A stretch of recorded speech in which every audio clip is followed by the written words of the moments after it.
شوف البطيخ المصري، الباستيك ديجيبت، لا ميور باستيك. تعاطف وحنيه ملهاش لازمه، دي نظره واحد يعني جايب بضاعه من بلده حتى لو من تونس، هيبقى الموضوع بالنسبه له ان البضاعه دي كسبانه، البضاعه دي بضاعه قيمه جدا هنا، تحس ان هو مفيش حد غيره مثلا في المنطقه دي عنده بضاعه من مصر. بسم الله. اوجع ذهب، الذهب المصري هذا. اصبر خصني ناكله. يبقى عندكم ثقة في نفسكم وثقة في أوطانكم وثقة في منتجاتكم. أقسم بالله الناس دي من غيرنا، أوروبا يعني الناس دي من غيرنا ياكلوش ولا يشربوا، بيئتهم مش بيئة زراعية، كانوا بيحتلوا وسط أفريقيا وغرب أفريقيا عشان يزرعوا وياكلوا.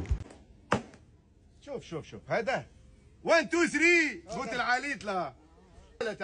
تعالى ها. بدأ بقى يدوق بثقة، بقى يخش السوبر ماركت دلوقتي على زباينه، دوق بضاعة بايعة نفسها يا باشا. حلو.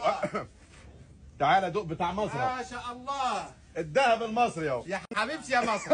الله يحفظك يا حبيبتي يا مصر. كل ودع المصري يا ابني. كلام بقى الراجل الطيب بقى اللي فرح قلوبنا بالفيديو الجميل بتاعه ده، وندعي لمصر في التعليقات زي ما قال لنا. يا حبيبتي يا مصر. يا حبيبتي يا مصر. يا حبيبتي يا مصر. بارك الله فيكم.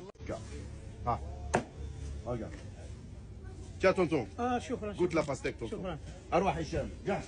عمي تونتون العالي الزل. بسم الله اخي.